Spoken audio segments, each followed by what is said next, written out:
तो गाइस मैं हूं आयुष और आप देख रहे हैं रेसल इंडिया। स्वागत है आपका आज की इस वीडियो में जो कि होने वाला है आज भी फ्राइडे नाइट स्मैकडाउन का रिव्यू। जी हां, और मैं यूजुअली रोज उठता हूं भाई, दिल्ली में रहता हूं तो हवा में तो बहुत सारी टॉक्सिसिटी रहती है, पोल्यूशन इतना ज्यादा है। लेकिन आज उठ के ना थोड़ी टॉक्सिसिटी एक्स्ट्रा लग रही है, बढ़ी हुई लग रही है, बिकॉज इंडियन रेसलिंग कम्युनिटी यार ऐसी तो नहीं थी जैसी कि अब हो गई है। एंड आई थिंक कि कुछ एजेंडाज ऐसे हैं, कुछ लोगों की बातें ऐसी हैं जो गोल गोल गोल गोल घुमा रही हैं आप सब लोगों को या फिर बहुत सारे लोगों को इंडियन रेसलिंग कम्युनिटी में। तो ये स्मैकडाउन का रिव्यू तो रहने वाला है, किसी के अगेंस्ट मैं शॉट नहीं लेने वाला, किसी के अगेंस्ट मैं नहीं बोलूंगा कि इसने ऐसा क्यों कह दिया, ये गलत है, मैं सही हूं, बिल्कुल भी नहीं। लेकिन कुछ ऐसे पॉइंट्स मैं यहाँ पे रखने वाला हूं आप लोगों के सामने जो मेरे को फील होते हैं कि नहीं होने चाहिए ऐसे कम्युनिटी के अंदर। लेकिन उससे पहले हम स्मैकडाउन की बात करेंगे और स्पेशली रोमन रेंस के ऊपर बात करेंगे, बिकॉज रोमन रेंस का स्मैकडाउन में ना होना या होना इस चीज पे डिपेंडेंट नहीं होना चाहिए कि स्मैकडाउन अच्छी है या बुरी है। उस पे हम आएंगे डेफिनेटली। वीडियो के एंड तक आप बने रहे, चैनल पे नए तो सब्सक्राइब कर लें, because the content will just keep getting better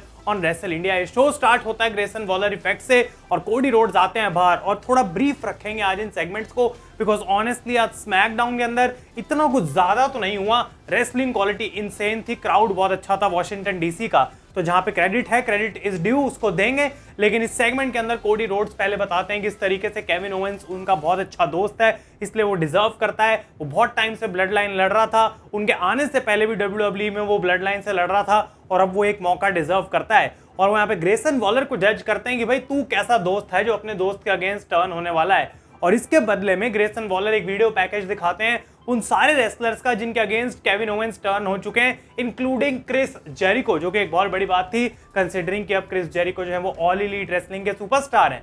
तो ये सब चीजें दिखाई जाती हैं और उसके बाद केविन ओवेंस आते हैं बाहर और बात करते हैं किस तरीके से जितने लोगों के अगेंस्ट उन्होंने टर्न करा है अभी तक वो कहीं ना कहीं डिजर्व करते थे। उनको भी ये बात पता है कोफी किंगस्टन को छोड़ के, और कोफी किंगस्टन से वो माफी मांगते हैं, आई अपोलोजाइज कोफी, तू एक अच्छा आदमी है। लेकिन कोडी रोड्स के अगेंस्ट ऐसा बिल्कुल भी मैं करने वाला हूं नहीं, बिकॉज कोडी रोड्स और मैं बहुत टाइट हैं, बहुत अच्छे दोस्त हैं, और ऐसा कुछ कोडी ने नहीं करा है कि मैं उसके अगेंस्ट टर्न करूंगा। और यहाँ पे केविन ओवेंस क्लियरली बात बोल देते हैं कि भाई मुझे पता है किस चीज पे लीड करेगा एक टैग टीम मैच पे। तो निक ऑल्डिस को बाहर बुलाते हैं और एक टैग टीम मैच को कंफर्म करवा लेते हैं मेन इवेंट के लिए, जहां कोडी के साथ वो टीम अप करेंगे अगेंस्ट ए टाउन डाउन अंडर। और इसके बाद एक छोटी सी ब्रॉल भी देखने को मिली जिसके एंड में केविन ओवेंस को धक्का मारा जाता है और वो कोडी रोड्स में टकरा जाते हैं। तो थोड़े बहुत हिंट्स ड्रॉप करे जा रहे हैं और पूरी स्टोरी ही इसके अराउंड बनाई जा रही है कि क्या केविन ओवेंस अब फाइनली कोडी रोड्स के अगेंस्ट हील टर्न करने वाला है एट बैश इन बर्लिन।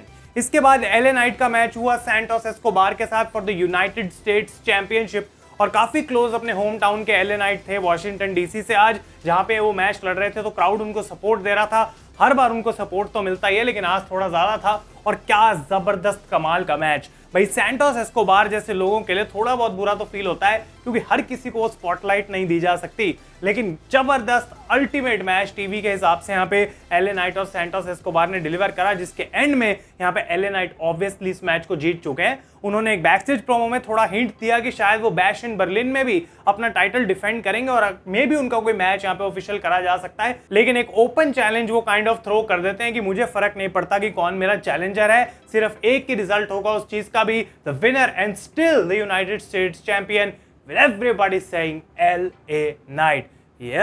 इसके बाद कार्मेलो हेज और अंड्राडे की ये बैकस्टेज सेगमेंट थी जहां कार्मेलो हेज एक बार्बर शॉप में बैठे थे और अंड्राडे वहां पे आके एक बार फिर से कार्मेलो को चैलेंज कर देते हैं नेक्स्ट वीक एक मैच के लिए।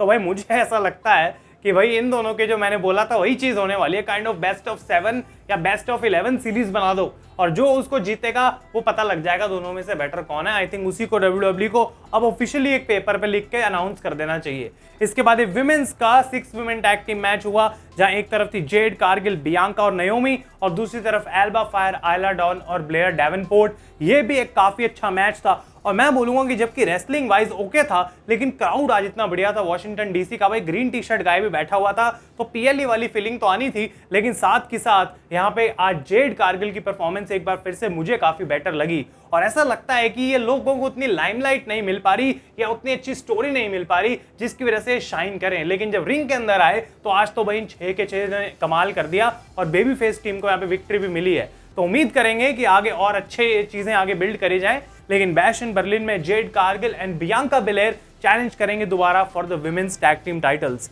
इसके बाद रिंग में आते हैं सोलो सिकोआ ब्लड लाइन के साथ और यहाँ पे उनके साथ ऑब्वियसली टैग टीम चैंपियंस हैं टामा टोंगा और जेकब फाटू, जिनको अभी भी पैर में इंजरी है, और साथ में टांगा लोआ।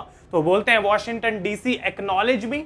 दूसरी चीज वो बोलते हैं OTC इज DONE, यानी कि OTC इज डन। वो यहाँ पे है नहीं, वो आएगा नहीं। तुम्हें जितना रोमन रेंस के लिए चैंट करना है तुम कर सकते हो। और उसके बाद वो बात करते हैं किस तरीके से एक बार कोडी वर्सेस केविन की फ्यूड खत्म हो जाएगी तो अनडिस्प्यूटेड चैंपियनशिप के लिए मैं दोबारा चैलेंज करूंगा जो भी चैंपियन होगा। और तीसरी चीज यहाँ वो बात करते हैं किस तरीके से अगर वो अनडिस्प्यूटेड चैंपियन है तो टैग टीम टाइटल्स के बारे में उनको कुछ बातें करनी है। और जेकब फाटू को वो बोलते हैं स्टेप अप और अपना टाइटल मुझे दे, इनफैक्ट मुझे नहीं, टांगा लोआ को टाइटल दे। और ये बात हम जानते हैं किस तरीके से सब लोग टांगा लोआ का मजाक उड़ा रहे हैं, इतने बॉचेस जो कर दिए उन्होंने, लेकिन उसके बावजूद आज उनका जो मैच था वो काफी डिसेंट था, उसमें मैं आता हूं अभी। लेकिन भाई जेकब फाटू को यहाँ पे ऑफिशियली अपना पर्सनल इन्फोर्सर बना दिया है सोलो सिकोआ ने, और उन्होंने बोला कि भाई अब तू मेरे बॉडी गार्ड की तरह काम करेगा जब तक तू इंजर्ड है, और उनका टैग टीम टाइटल ऑफिशियली टांगा लोआ को दे दिया गया है। और इसके बाद स्ट्रीट प्रॉफिट्स बाहर आते हैं जिनका मैच होना था आज ब्लड लाइन से for the tag team titles. क्वालिफायर्स के बाद उन्होंने क्वालिफाई किया था और क्या जबरदस्त मैच ये देखने को मिला। मुझे नहीं लगता कि यार टांगा लोआ ने कोई बॉच करा, और क्लियरली ये बात बताती है कि भाई वो सारी चीजें जो कर रहे हैं वो ऑन पर्पस कर रहे हैं, बिकॉज उनको भी पता है कि सोशल मीडिया पे ये चीज जो है वो रिएक्शन लेके आएगी। और अगर सोशल मीडिया के रिएक्शंस के बारे में कोई जानता है तो वो सबसे ज्यादा जानते हैं ट्रिपल एच, बिकॉज अपने DX के दिनों से उन्होंने ऐसी चीजें करी हैं जिसके बारे में उनको पता है कि अगर ये करूंगा ना तो लोग बात करेंगे और बोलेंगे ये देखो भाई ये पागल आदमी क्या कर रहा है। लेकिन टांगा लोआ आई थिंक वो सारी चीजें जानबूझ के ही कर रहे हैं। कुछ चीजें में भी हाँ भाई गलती से बॉच हो गई, लेकिन सारी नहीं। और ये स्ट्रीट प्रॉफिट्स के अगेंस्ट जो मैच हुआ था बहुत ही ज्यादा जबरदस्त मैच था। मॉन्टेज फोर्ड और एंजेलो डॉकिंस एक बार फिर से प्रूव करते हुए कि क्या वो चीज है। आई थिंक प्राइड स्टेबल में जब ये थे इनको इतना अंडर यूटिलाइज करा गया था, इतनी कम इनकी यूज करा जा रहा था, ढंग से नहीं करा जा रहा था कि हम भूल गए थे street profits is one of the best tag teams WWE में, और आज वो चीज हमें प्रूव होने को मिली। भाई बहुत ही बढ़िया था। लेकिन eight the and solo Sikoa Jacob फाटू ring side पे थे, जिनकी इंटरफेरेंस और डिस्ट्रैक्शन की वजह से यहाँ पे ब्लड लाइन ने अपने टाइटल्स को रिटेन कर लिया है। मैच के बाद वो अपना अटैक कंटिन्यू रखते हैं स्ट्रीट प्रॉफिट्स पे, लेकिन सेव करने के लिए आते हैं DIY, और जबकि उनको कुछ देर के लिए अपर हैंड मिला, एट द एंड जो है वो एंड करा सेगमेंट ब्लड लाइन ने ऑन टॉप, और सोलो सिकोआ एक बार फिर से स्ट्रॉन्ग दिखते हुए अपने ब्लड लाइन के टैग टीम चैंपियंस के साथ, जो कि ऑफिशियली टोंगन्स बन गए हैं। तो मैंने ब्लड लाइन की वीडियो बनाई थी, बुकिंग करी थी पूरी, आपने वो नहीं देखी जरूर जाके चेकआउट करें। जहां मैंने टोंगन्स को टैग टीम चैंपियंस बनाया था। भाई चलो कुछ तो सही हुआ जो मैंने उसमें बोला है। और इसके बाद इस शो का मेन इवेंट था Cody Rhodes and Kevin Owens versus A town down under. और मुझे लगता है कि अब हम आते हैं स्मैकडाउन के रिव्यू पे भाई, कि आखिर क्यों लोगों को इतनी प्रॉब्लम हो रही है स्मैकडाउन से। क्योंकि मेन इवेंट का भी जो मैच था बहुत अच्छा टैग टीम मैच था, क्राउड इसके अंदर पूरे तरीके से इन्वॉल्व था, और वो क्लियरली चाहते थे देखना A टाउन डाउन अंडर को भाई कि हारे वो और बेबी फेस को विक्ट्री दी जाए। उस पॉइंट पे लोग ये भूल गए थे कि केविन ओवेंस और कोडी रोड्स भी अपोनेंट्स हैं बैश इन बर्लिन में। लेकिन दूसरी तरफ ये जो A टाउन डाउन अंडर का ब्रेकअप ही नहीं आ रहा है, आई डोंट नो इसके पीछे क्या प्रॉब्लम है भाई, क्यों नहीं हो रहा वो। अगर मैं एक गैस लेना चाहूं तो एक लौता गैस ये हो सकता है कि ऑस्टिन थ्योरी की जब वो मोमेंट आएगी, फाइनली वो ग्रेसन वॉलर पे टर्न होंगे, तो वो इतना बड़ा बेबी फेस मोमेंट उनके लिए होना चाहिए जो फाइनली उनका पुश रीस्टार्ट कर सकता है, और वहां से जो है सिंगल सुपरस्टार ऑस्टिन थ्योरी की गाड़ी निकल पड़ेगी, और फिर वो टाइटल्स के लिए दोबारा चैलेंज कर पाएंगे। मे बी उसका इतना ज्यादा वेट करवाया जा रहा है कि जब वो फाइनली आए तो लोगों की पॉप उसके लिए उतनी ही ज्यादा बड़ी हो। तो इस मैच में ऑब्वियसली कोडी रोड्स और केविन ओवेंस को मिली victory, and at the end of SmackDown ये दोनों सेलिब्रेट करते हैं और शो हो जाता है खत्म। लेकिन वीडियो भी खत्म नहीं होगी, बिकॉज बहुत सारे लोगों का एजेंडा और बहुत सारे इंडियन रेसलिंग कम्युनिटी के अंदर बातें फैलाई जा रही हैं। और क्लियरली ये बात मैं बोलना चाहता हूँ कि भाई आज के स्मैकडाउन के शो को मैं कोई ये नहीं बोलूंगा बहुत बढ़िया था, लेकिन जो था ठीक था। ऐसा भी शो नहीं था कि मैं उल्टी कर दूं और बोलूं व्हाट द हेल, ये क्या WWE ने कर दिया। 3 सॉलिड रेसलिंग मैचेस देखने को मिले जहां पे क्राउड तीनों में बहुत हॉट था। अगले हफ्ते पेपर भी होने वाला है, तो स्टोरी में इतना कोई प्रोग्रेस देखने को नहीं मिलेगा, सारी एग्जिस्टिंग स्टोरीज ही आगे बढ़ेंगी, ये बात भी हम जानते हैं। लेकिन अब बात आती है रोमन रेंस की। रोमन रेंस पिछले 4 साल से जब भी स्मैकडाउन पे आए हैं तो हम ये नहीं कह सकते कि वो स्मैकडाउन का शो बढ़िया है। रोमन रेंस अगर आते हैं तो स्मैकडाउन का कितना टाइम लेते हैं रोमन रेंस, 5 मिनट 10 मिनट। जब प्राइम में थे रोमन रेंस तब में भी आधे घंटे की ब्लड लाइन की सेगमेंट्स चलती थी, जो स्मैकडाउन को आगे बढ़ा के चली गई और स्मैकडाउन को बढ़िया बना के कंसिस्टेंटली रखा because of blood line and Roman Reigns. इस बात को कोई डिसएग्री नहीं करेगा।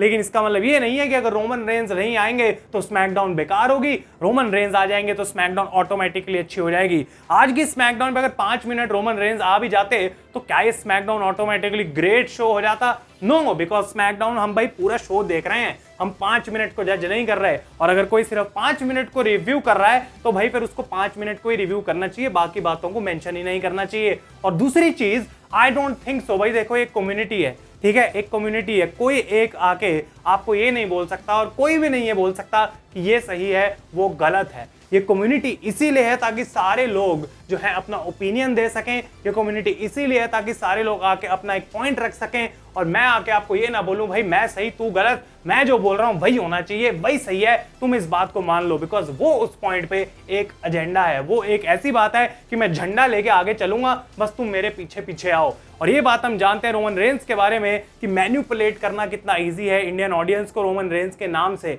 लेकिन अगर आप रोमन रेंज के बहुत बढ़िया फैन हैं, जो कि इस पॉइंट पे मैं भी हूं, ऑलमोस्ट हर कोई है, इस बात को आप डिसएग्री नहीं कर सकते कि अगर रोमन रेंज आज के शो पे आता तो भी 5 मिनट के बाद भी अगर वो 5 मिनट हम साइड कर दें तो स्मैकडाउन का शो अच्छा हो, ये हम नहीं बोल सकते। हम कहते हैं हाँ भाई रोमन की सेगमेंट बढ़िया थी, बाकी स्मैकडाउन का शो जो था वो था। लेकिन इतना भी बेकार आज का स्मैकडाउन का शो नहीं था कि मैं आके बोलूं डब्ल्यूडब्ल्यू तू ये क्या कर रहे हो, स्मैकडाउन तो घटिया है, रोमन को वापस जल्दी से लेके आओ, सिर्फ वही बंदा है शो को बचा सकता है। मुझे ऐसी कोई फीलिंग नहीं आई, बिकॉज 3 बहुत अच्छे रेसलिंग मैचेस थे और ये रेसलिंग शो पे अगर अच्छी रेसलिंग ही ना हो तो फिर उसका मतलब क्या है। और सारे शोज ऐसे नहीं हो सकते जिसमें मूवमेंट्स हो, जिसमें कमाल के प्रोमोज हो, जिसमें सेगमेंट्स हो, वो मेरा मानना है।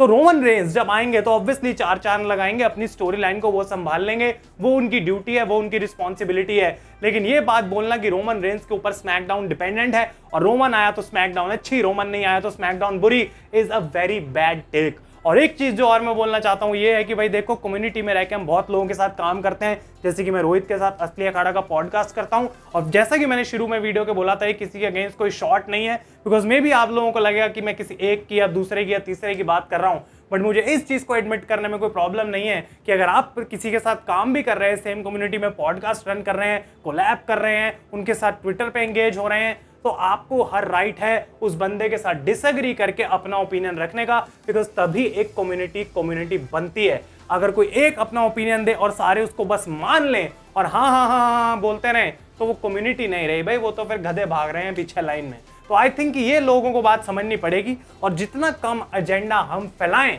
कि स्मैकडाउन सिर्फ इस वजह से बेकार है भाई रोमन वापस आ गया तो स्मैकडाउन अच्छी हो जाएगी, दिस इज नॉट ट्रू। और फाइनली इस वीडियो के एंड में मैं आपसे क्वेश्चन पूछूंगा कि भाई अगर रोमन रेंज आज से 2-3 साल बाद डब्ल्यूडब्ल्यू में आते नहीं है या पार्ट टाइम हो जाते हैं या सीना की तरह स्केड्यूल है कि साल में 1 मैच हो रहा है रोमन रेंज का, तो क्या आप लोग डब्ल्यूडब्ल्यू देखनी छोड़ देंगे? बिकॉज उस लॉजिक की वजह से रोमन रेंज नहीं है तो डब्ल्यूडब्ल्यू भी नहीं है। आप लोग अपने ओपिनियंस मुझे कमेंट्स में बताएं और मुझे नहीं लगता कि ये कॉन्वर्सेशन यहाँ पे खत्म होगी। जल्द आपको इसके ऊपर में भी एक और वीडियो देखने को मिल सकती है, बिकॉज इस एजेंडा को हमें रोकना पड़ेगा अगर इस कम्युनिटी को हमें संभालना है। और Roman Reigns is one of the greatest of all time, इसमें कोई मुझे प्रॉब्लम नहीं है एडमिट करने में। एक टाइम पे वो बिल्कुल बेकार थे बेबी फेस रन में, ये मुझे एडमिट करने में कोई प्रॉब्लम नहीं है, बट इस पूरी चीज के सेंटर को रोमन रेंज बना देना, मैं उस चीज को अग्री नहीं करता। स्मैकडाउन डब्ल्यूडब्ल्यू का शो है और रोमन रेंज आए, रोमन रेंज ना आए, उसके बावजूद डब्ल्यूडब्ल्यू को उस शो को अच्छा करना चाहिए। और कोडी रोड्स की बात मैंने यहाँ पे पूरे में इसलिए नहीं करी because Cody Rhodes can do nothing about Cody Rhodes booking. उसके बारे में हम बाद में बात करेंगे एक अलग सी वीडियो में गाइस, मे बी उसके बारे में हम बात करेंगे। ऑलरेडी मैं एक वीडियो बना चुका हूं कि Cody Rhodes is a failing WWE champion, वो अगर आपने चेकआउट नहीं करी वीडियो तो जरूर जाके देखें। अगर ये वीडियो आपको अच्छी लगी और अपने ओपिनियंस आप नीचे देना चाहते हैं, मैं कमेंट जरूर पढ़ूंगा। इंटरेस्टिंग मामला होने वाला है, हवा थोड़ी सी टॉक्सिक है पर साफ भी हमें करके रखनी पड़ेगी। तो thank you so much for watching guys, मैं हूं आयुष और आप देख रहे हैं रेसल इंडिया।